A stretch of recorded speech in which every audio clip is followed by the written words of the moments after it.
Would guidance from an expert help you to grow your business or career? Or do you seek inspiration for you or your kids?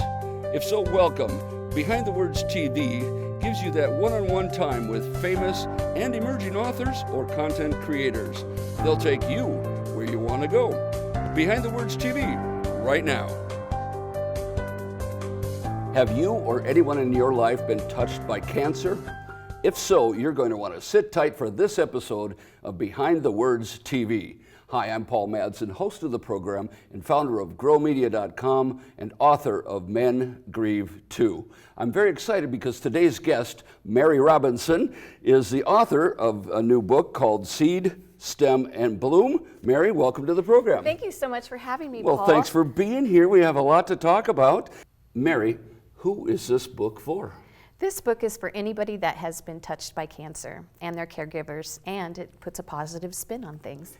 Well, that's a wonderful breath of fresh air because cancer is a horror, is it not? It is. And when you you would hear know. that word, Yes. cancer, Yeah. it sends chills down your spine. Well, because- and you would know because not only once but twice you've been involved, right? Yes. That's quite a story, and you're still here. I am, Yes. and I'm doing very well. Well, that's wonderful. Tell us. You say you're looking to add a positive spin. What's behind that? What does that mean? I feel like you need to search for the joy in any circumstance that you have, because a positive mindset makes a world of difference. And yes, you can have gloomy days and you can have tears. Oh, I'm sure. But it's important to try to keep that optimistic view.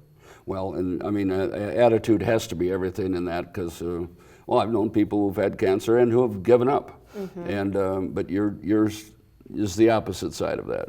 Yes, because I had a reason to live. I wanted to raise my children, and so that gave me great motivation.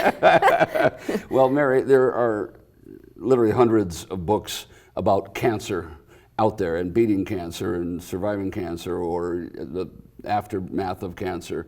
How is yours different? How is yours compelling to someone who has been touched by cancer? Well, I feel like my book is different because I have written throughout my journey, and so it was in real time. Oh. And so I didn't have to remember how I felt at the moment. I had lots of perspective shifts, and I have lots of tools and strategies within my book to help other people going through cancer that they can try and survive. Well, not only once, but twice, and so you have a big perspective. The book, Seed, Stem, and Bloom, Mary Robinson. It's about her lessons from my faith-led journey through cancer. And I love the cancer and the big emphasis on can. Yes. Mary, great to see you. Great to Thanks see you for too, coming. Paul. Thank you so much.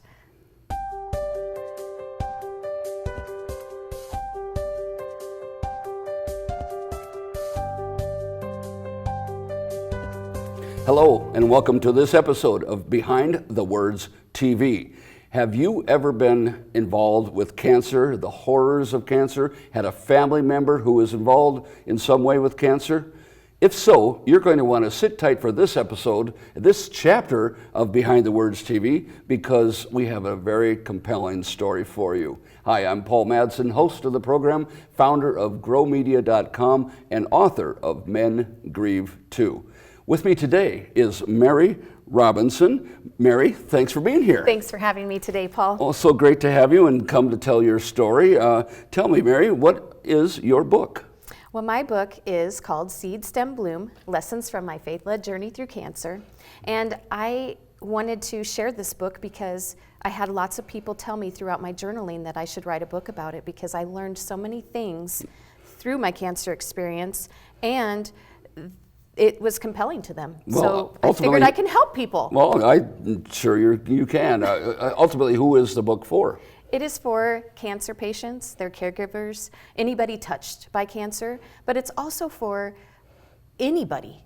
I feel like this book can help anybody through challenging situations in their life. Well, if you look at it, it's yes, of course, it's about cancer and your journey and your victories, but ultimately, you're here. You're happy, you're smiling. It's an inspiration, isn't it? Yes. It's an inspirational story, so I like that. It's not just about cancer and people with cancer. Mm-hmm. So, Mary, how long did this whole process of creating this book take with you? Well, it took a few years. My first battle with cancer, which, by the way, I had acute myeloid leukemia, Okay. and that was in 2014. Okay. And 2.5 years later, there was a relapse, and it was in 2017. And so I needed a stem cell transplant from a donor. Wow. Throughout that whole time, I journaled on CaringBridge. Wow. And so that was a way for us to keep everybody informed about what was happening with my health. And I didn't only just journal about what happened that day. You know, Right, I had right. chemo treatments. I journaled about different thoughts and feelings and life perspectives and shifts in my perspective. Well, I like what you said earlier, that this book is kind of created real time.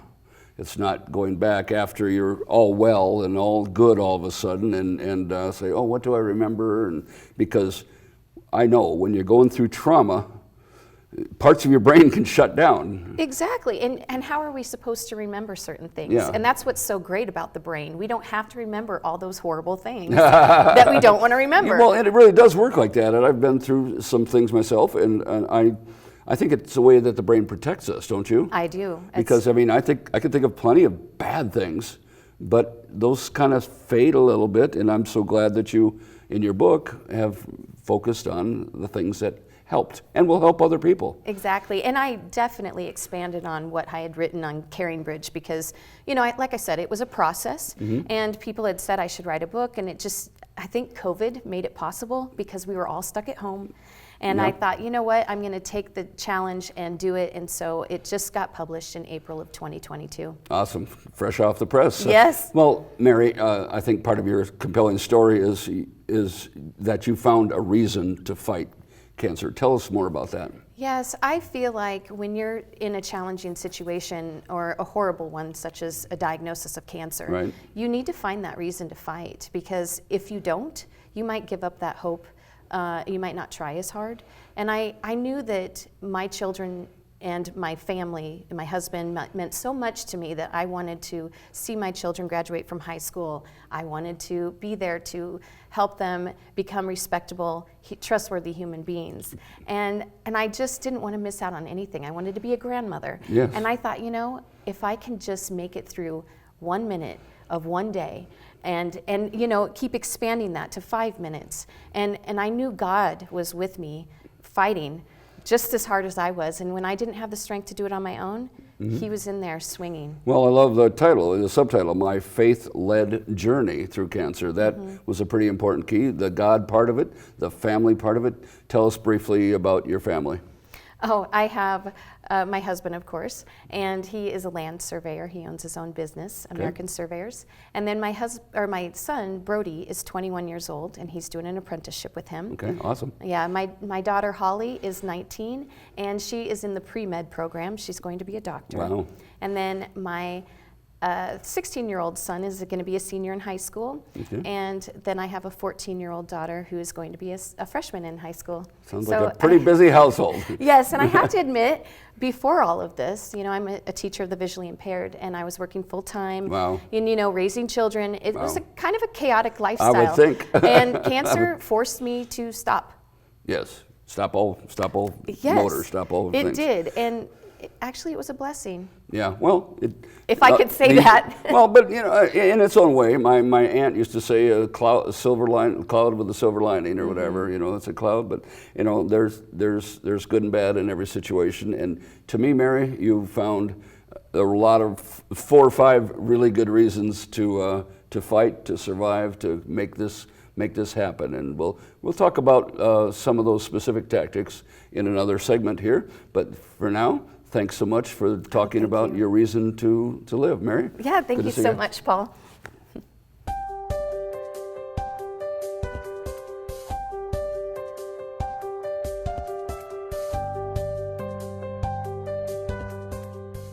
Hello and welcome back to this segment of Behind the Words TV. I'm Paul Madsen, host of the program, founder of GrowMedia.com, and author of Men Grieve Too. We're back with Mary Robinson. Welcome back, Mary. Nice to be here, Paul. Thank you so much. It's great to have you. Great to have you. We've been talking about cancer in your book, Seed, Stem, and Bloom.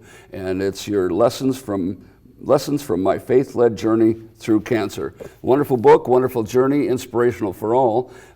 Mary, in your book, you talk a lot about the journey with traditional medicine, Western medicine, as they say, and how your treatments and such went with that.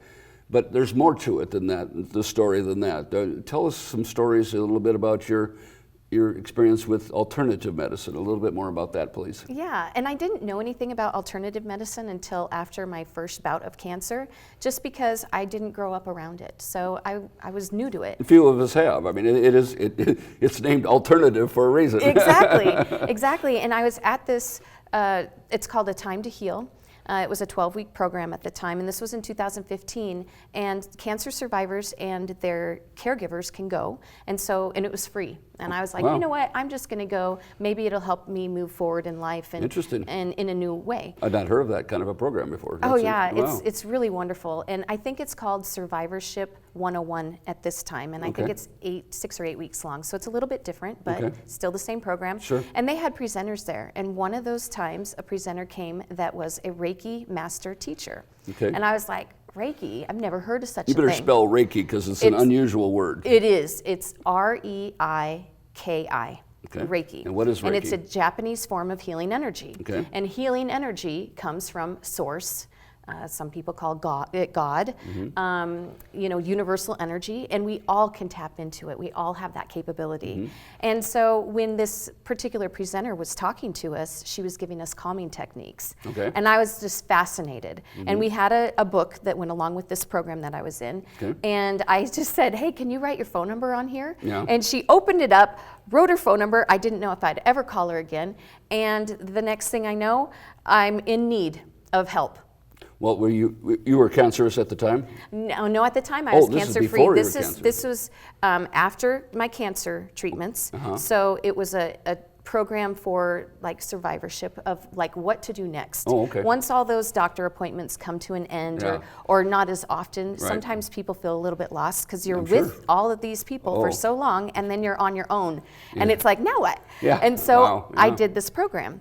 And anyway, I ended up at one of my doctor's appointments, which was getting further and further apart. Right. My platelets were getting lower. Okay. And I was like, what is going on? Because it was every 2 weeks they were getting lower, and I was getting nervous.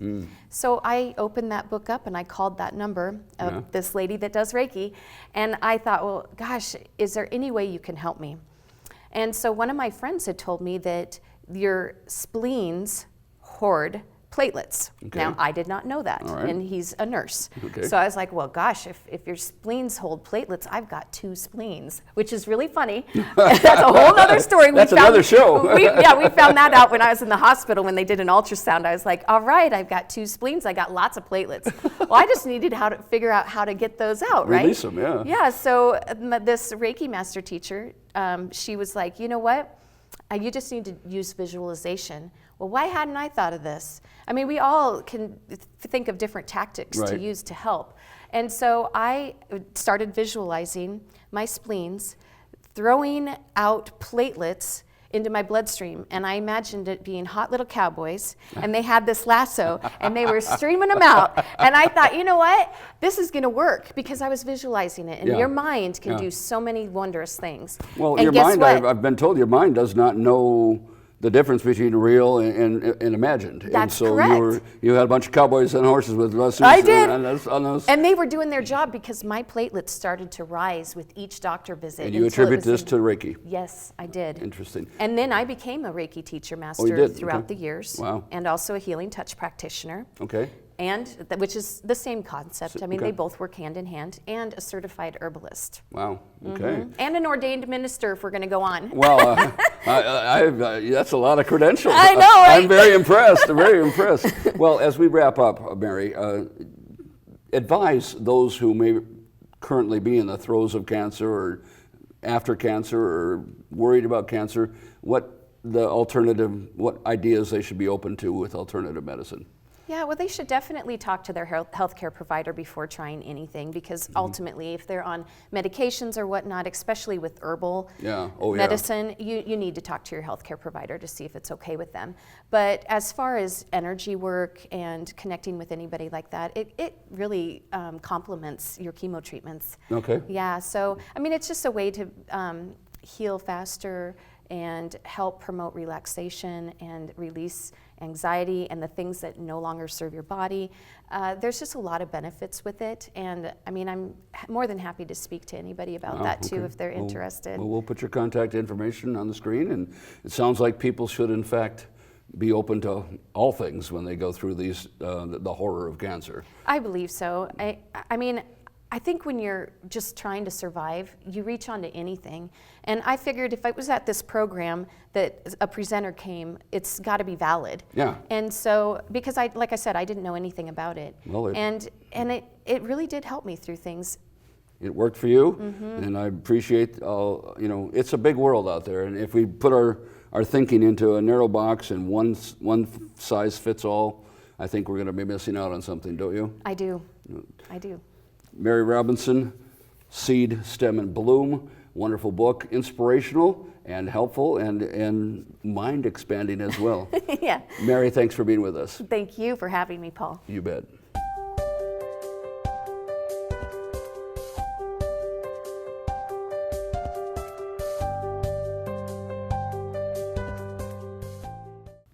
And welcome back to this segment of Behind the Words TV. I'm Paul Madsen, host of the program, founder of growmedia.com and author of Men Grieve Too. We are still here with Mary Robinson. Welcome back, Mary. Welcome. Thank you so much for having me. Great to see you again. And we are, in this segment, we're talking about the idea of finding the joy in life. You have a two-time bout with cancer, and tell us, I guess, how bad it got for you. I mean, people say, "Oh, look at her; she's beautiful and everything's chipper and life is great." But you know, I mean, it wasn't always that way, was it? No. In fact, and I'm very matter of fact in my book, very candid about what happened. People sometimes laugh a little bit at like, "Oh my gosh, I can't believe you wrote that," but you know, it's real. I wanted to keep it real. And you wrote it in real time also. I mean, as you went through this process, form of a journal, is that what I understand? Yes, and then I expanded on that. Yeah, beautiful. Exactly, and you know, I guess the first real experience, my first bout of cancer, I remember having this pain in my chest, and you know, the chemo goes through your system, and it's really close to your heart when they you know, put that inside of you, that poison to kill the cancer. Yeah. And so anyway, I was in bed one night and I was scared because my chest hurt so bad, and I thought it was my heart. Yeah. And so I was in deep prayer, and I said, "God, please help my organs function the way that you intend them to function, and please help me heal." And my eyes were closed. Like I said, I was in deep prayer, and all of a sudden I felt this cool breeze go through my nostrils, and I breathed in very deeply, and all of a sudden I opened my eyes, nothing was there, and my pain was gone. And I knew at that moment that I was in remission because I was in the hospital. You know, I've been receiving these chemo treatments. It was right towards the beginning. This is after your first cancer? This is my first cancer, because I was in the hospital for 3 weeks that first time. Sure. And I remember my doctor came into my room and the next morning, and I was like, I just know. So were you at the hospital when this happened? Yes, I was in the hospital. That story kind of gives me goosebumps. Mm-hmm. I call it my miracle room because I had many miracles in that certain room. Oh, okay. Yeah, I had a special room at the hospital. Tell us more. Yeah, so my doctor came in and I just said, I know I'm in remission. And he goes, well, we have to do a bone marrow biopsy tomorrow. Because I had several bone marrow biopsies just to see how everything was going. And he said, and then we need to check the data, and then we can, you know, say whether or not you're in remission, but keep your hopes up. And I was like, yes. And you know, a few days later, we had the bone marrow biopsy. We found out the results. I was in remission. That meant that I can go to a different phase in the chemo treatments. And you knew exactly the moment. I knew it. The moment. This is not some insidious, slow-moving miracle, slow-graded treatment, healing process. This was a moment. Yes, I knew it was God. It was someone greater than me. And Yeah, it gives me goosebumps thinking about it. And Yes. and so that was one of the times, but also after the stem cell transplant, I thought I had been through a lot the first time going through chemo treatments and all Yeah. that. That was probably the hardest thing I ever had to endure. And what was hard about it? Tested my faith and my strength. Okay. So after the stem cell transplant, you have to be in isolation for 100 days. Wow. And so, that's a tough time. And, Wow. and you think about just being in isolation, but I was vomiting all the time. Oh, yeah. I couldn't keep food down. In fact, I would take a bite and vomit. Ugh. I barely had enough strength to get out of my bed to go to the couch. And this was probably a couple months. Wow. And I'm not saying that everybody's story is that way, because No. this is just me. Everybody has their own, everybody's body is different, so you never know how your body's going to be Sure. affected. And I just remember sitting on the couch, and my daughter plays a piano, and I looked at the piano and the collage of photos, and in the center of it was a picture of Jesus that I got from a friend, and it said, "I never said it would be easy. I only said it would be worth it." And I Wow. looked at that every day, and I thought, and when in my deepest, darkest moments, I thought, I just have to make it through. Say that again, the phrase in the picture. I just think that's worth repeating. I never thought it was. Yeah, there was a picture of Jesus, and on it said, "I never said that it would be easy. I only said that it would be worth it." Wow, that's profound. That's It profound. is. It got me through every single day until I had the strength to move forward. Well, any other anecdotes about finding the joy that helped push you along during your treatment and your healing? Oh, yes. I looked for the joy every chance I got, especially when I was in the hospital. Being a leukemia patient, you're in the hospital for weeks at a time. Yeah. It's unlike some people that have the outpatient right, yeah. treatments. And so, the hospital can get kind of boring. Oh, gosh. So, yeah, of Yeah. course I was a joy hunter. I mean, who wouldn't be? A joy hunter. Oh, yes. A joy hunter. I have not heard that before. I love it. Yes, I would walk those halls and I'd be looking for any sort of entertainment. Oh, I'm sure, And yeah. of course, I talked to anybody Oh, that of course. came in my path. You? No, you would never talk to strangers. Yeah. So, I mean, one time I found a penny on the floor. Oh my gosh, a penny from heaven. There's a story right there. Yeah. I mean, that just gives you a little bit. You are a joy hunter. I love it. That's interesting. I mean, when you're in isolation, can you see your family, or how does that work? Okay, so I was really fortunate because I lived close enough to Nebraska Medicine that they let me be at home, I would say, Wow. 3 weeks after I was in the hospital for the chemo treatments and the stem cell transplant. And the reason why they wanted me home is because they said that you heal more when you're with loved ones. Oh, yeah. And of course, that I was so grateful because we were within 45 minutes of Nebraska Medicine. Mm-hmm. Now, other people that are further away, there's a center that they can stay at that's Okay. close to the hospital because you can get graft versus host, Oh, okay. which is a disease that your body's rejecting the stem cells Oh, wow. that you were given. And so if something like that happens, you have to hurry and get to the hospital because Wow. it can take over your life, and then it Right. can take your life. Yeah, And wow. so that 100 days of isolation when your body's changing, because my DNA is male DNA now because I had a male donor. Interesting. My blood type changed to his. That is And so, I mean, it's crazy. really mind-boggling That to is think about something this, else, right? yeah. So as your body's making all these changes in that 100 days of isolation, because you have to stay healthy too, like you can't have germs and all that. So I Yeah. was Oh, really yeah. worried because my kids were younger at the time. Yeah, and you're at home. I'm at home. Well, that's a germ world with Oh, four yes. of them going out There in the were world times and I would coming wear back. masks and gloves at Yeah. my own home. Of course, yeah. Just because maybe someone had a cold or whatnot. Oh, but yeah. yeah, it was a really tough time because I actually had 8 friends that I had made throughout this cancer journey who passed away. Oh, wow. And I thought, you kind of go through that. I don't want to say survivor guilt, but just I just was like, how come I'm here? Yeah. How did I make it? Why am I so lucky? And it's really hard. Yeah, well, and survivor guilt's a real thing, and Mm-hmm. I guess you get through it, but you have a reason to be here. Yes, I'm And going to help others you're with my story. You're telling your story, Yes. and that not only about cancer, but you're inspiring others with your story in general. Yeah. And so that's why you're here. That's why you survived. Plus, obviously, you find the joy in your family, right? I do. And I so do. that's wonderful. Yeah. And I want people to see the can in cancer. Just because What you does that get the mean? word cancer doesn't mean that it's a death sentence. Okay. I mean, we can make it through this. Okay. And it helps to have a village. Oh, yeah. Let people help you. And that's really true because, things I've been through, people say, well, what can I do to help? And you don't always know what, as a person who hears that, you don't always know what to do or what to tell them to do. And so I found is just do random act of kindness for that person. I totally Isn't that agree. right? Yes. And TakeThemAmeal.com was a huge help for my family. So my husband could be at the hospital with me, and my kids would have great meals when they got home, Isn't that loving something? meals. You know, and that really makes a difference, just little things like that. It does. And don't ask permission, just do something nice. You know, you don't have to orchestrate it or organize it necessarily. Just go out there and I think it's hard for people to, or for, people going through cancer to think of things for people to do because they don't want to ask for help. Right. So just do it, like you said, act of kindness. Just do a random act of kindness. Yeah. And this book, Seed, Stem, and Bloom, is an act of kindness. It's a great story of Mary's journey and survival and inspiration to all of us as far as how we can take a great outlook on life.